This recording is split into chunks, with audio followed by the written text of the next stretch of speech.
தான் சாருங்கள். நாங்கள் வாழ்வியலில் செய்கிற அனைத்து செயற்பாடுகளும் ஆன்மாவையே சாருகிறது. அந்த ஆன்மாவை சாருகிற செயற்பாடை எங்களுடைய சைவ சமயம் வினைகள் என்று வகைப்படுத்துகிறது, கண்மம் என்று சொல்லுவோம். எங்களுடைய வாழ்வியல நாங்கள் செய்கிற நல்ல காரியங்கள், தீய காரியங்கள் எல்லாம் இந்த ஆன்மாவை சாருகிறது. அந்த வினையின் காரணமாக இந்த ஆன்மா மண்ணிலே மீண்டும் மீண்டும் பிறந்து பிறவி தலையிலே இழைத்து துன்பப்பட்டுக் கொண்டிருக்கிறோம்.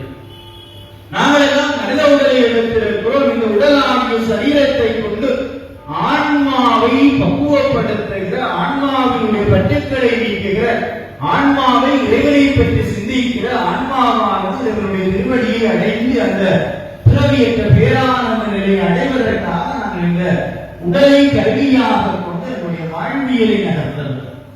இந்த உடலானது எங்கோ ஒரு நாள் அடிவடைந்து போகிறது. இந்த ஆன்மாவுடைய கர்ம வினைப்படி இந்த உயிரானது இந்த உடலை எடுத்த ஆதாரமாக கொண்டு இந்த மண்ணிலே பிறவி எடுக்கிறது. அதனுடைய ஆய்வு முடிகிற பொழுது இந்த உடலை விட்டு ஆன்மா நீங்கி விடுகிறது.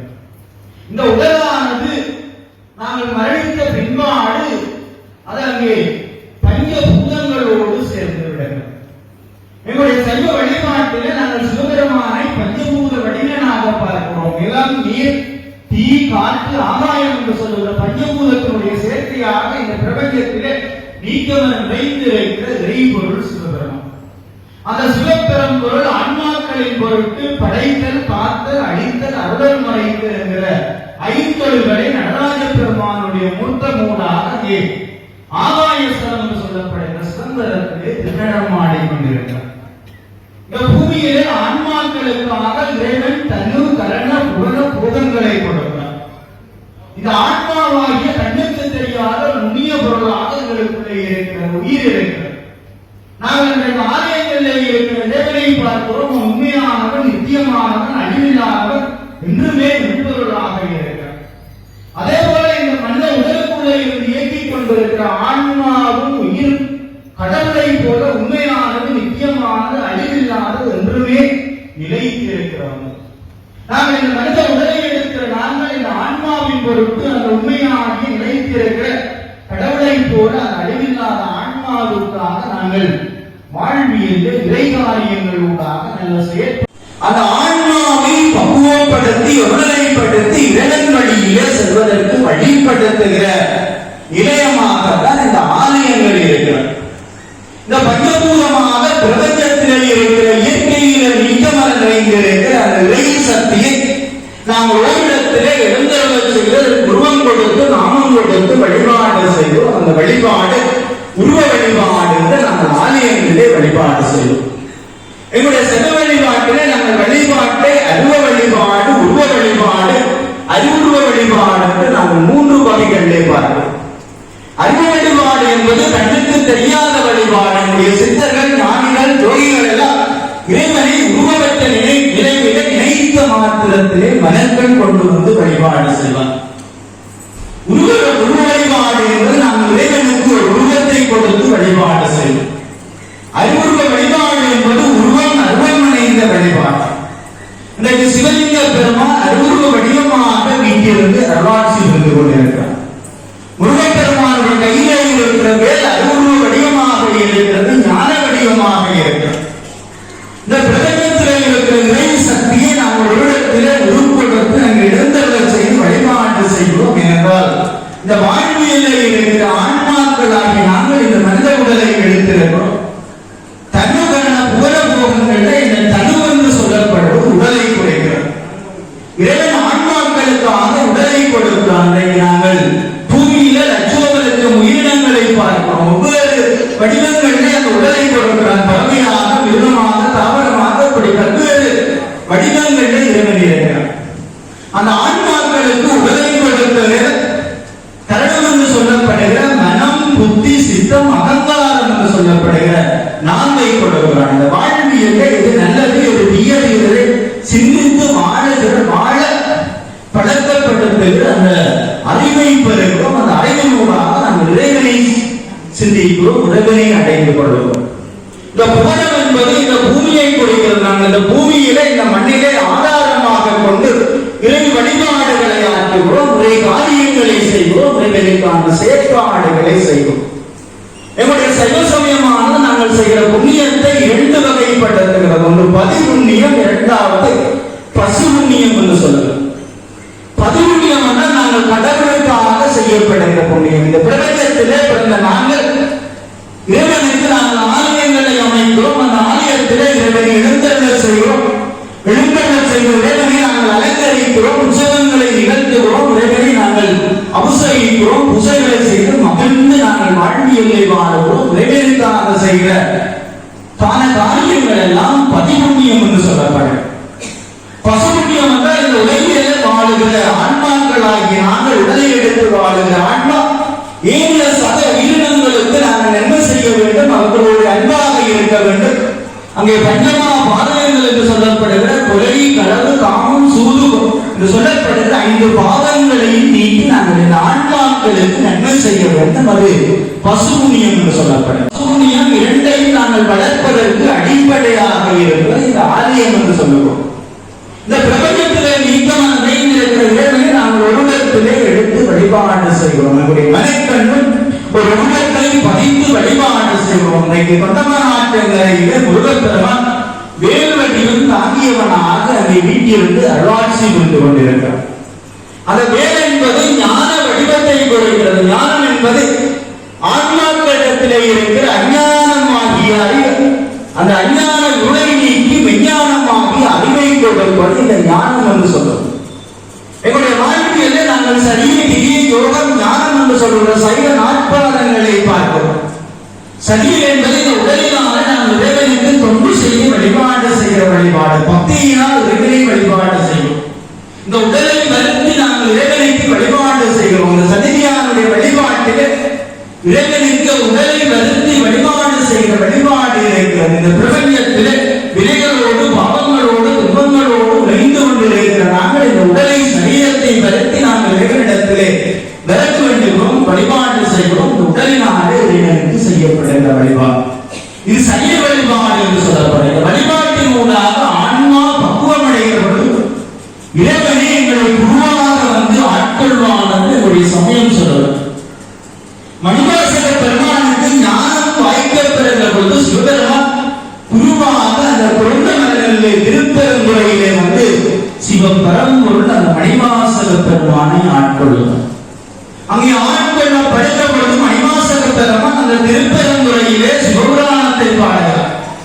பாடுகிற பொழுது தான் 8வது வயதிலே திரு நடராஜ பெருமானுடைய திருவடிகளை அடைவேன் என்பதை சிவபெருமான் ஆட்கொள்ளப்பட்ட அன்றே எழுதிவிடுகிறார். அந்த சிவபுராணத்திலே இருக்கிற 32வது அடியிலே வருகிறது, வெய்யேறும் பொன்னடிகள் கண்டொன்று முடிப்பேன் என்று அன்றைக்கு சிவபெருமான் திருப்பெருந்துறையிலே மணிவாசகரை ஆட்கொள்ளுகிற பொழுது அவர் பாடி முடித்துவிட்டார். அங்கே ஆடி மக நட்சத்திர நன்னாளிலே திரு நடராஜ பெருமானுடைய திருவடிகளை அடைந்திருக்கிறார். இந்த ஆன்மா பக்குவம் அடைகிற பொழுது நாம் இறைவனுடைய திருவடிகளை அடைகிறோம். இந்த ஆலய வழிபாட்டிலே இன்றைக்கு கதிராமந்தனுடைய தல யாத்திரை ஆரம்பித்திருக்கிறோம். இந்த ஆலய வழிபாட்டிலே நாம் இறைவனை வழிபாடு செய்கிறோம். இந்த உடலினாலே வருத்தி வழிபாடு செய்கிறோம். உங்களுடைய வழிபாட்டிலே குருலிங்க சங்கம வழிபாடு என்று சொல்லப்படுகிற வழிபாடு இருக்கிறது. குரு என்பது நம்முடைய வாழ்வியலே ஆன்மாவை பக்குவப்படுத்துவதற்கான அறிவியலை கொடுப்பவர் குரு. அந்த குருவினுடைய அருளினாலே ஆன்மா பக்குவம் அடைகிறது. குரு ஆசீர்வாதத்தினாலே நாங்கள் இறைவனுடைய அருளை பெறுகிறோம்.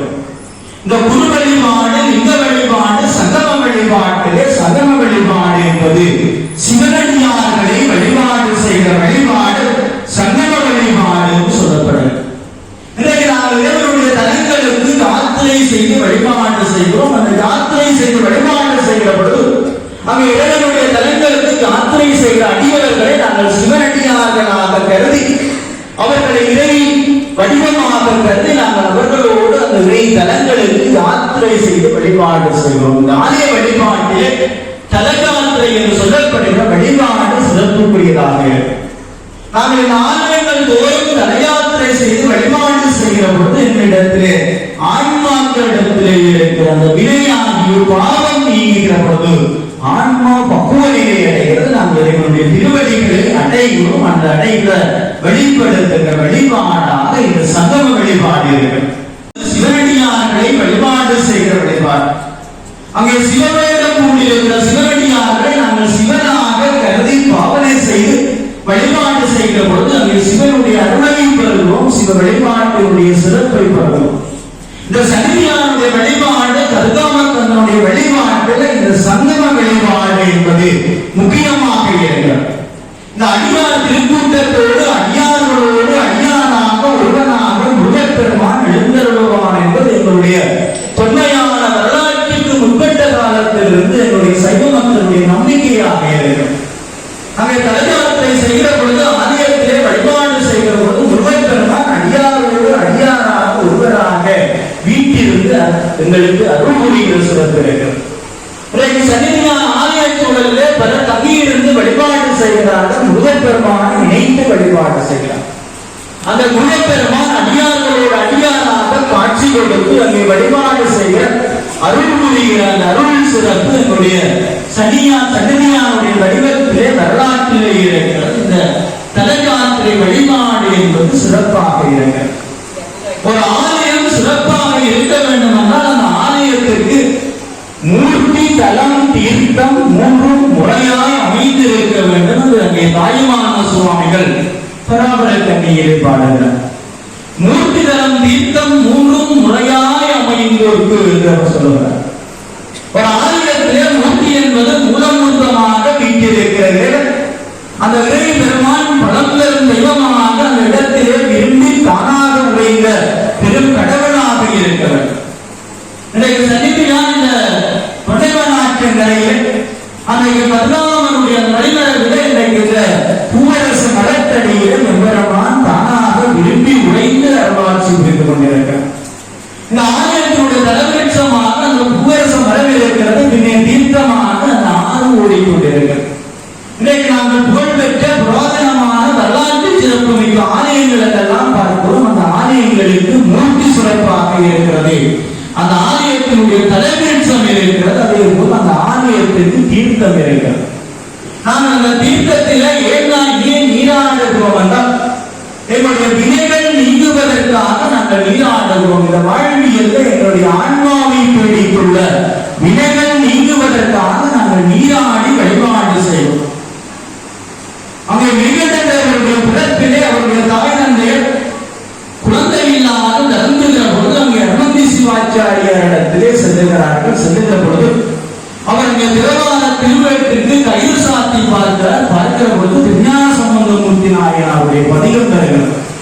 பேடையா பிரிவையும் பிள்ளைமோ உள்ளவில்லை என்ற பாடலிலே அங்கே திருவெண்காட்டிலே இருக்கிற சுவேதகன பெருமானாகி அந்த இறைவனுடைய திருவெண்காட்டு முக்குள நீர் குளித்து வருகிறார்.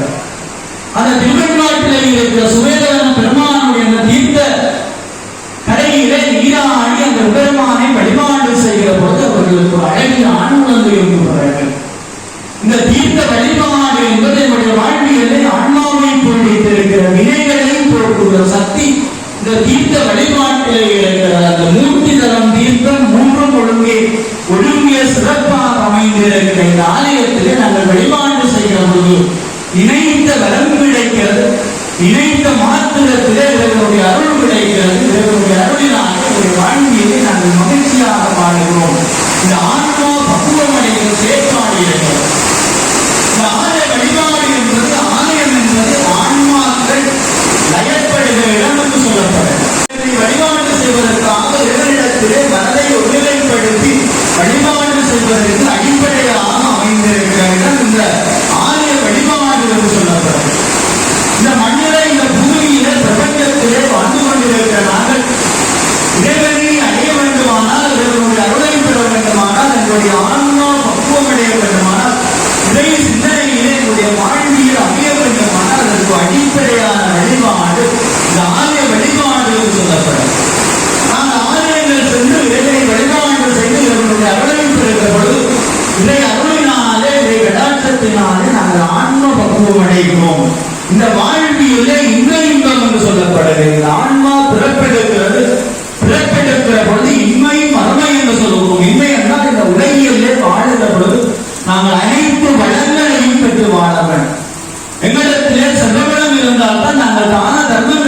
எல்லாம் தான காரியங்களை செய்யலாம். எங்களுடைய உடலிலே நாங்கள் ஆரோக்கியமாக இருந்தால் தான் இந்த உடலினாலே இறைவனுக்கு சரீரத்தினாலே தொண்டு செய்யலாம். எங்களுடைய மனம் உறுதியாக தளர்வற்று இருந்தால் தான் நாங்கள் மன உறுதியோடு இந்த உடலினாலே இறைவனுக்கு காரியங்கள் செய்யலாம்.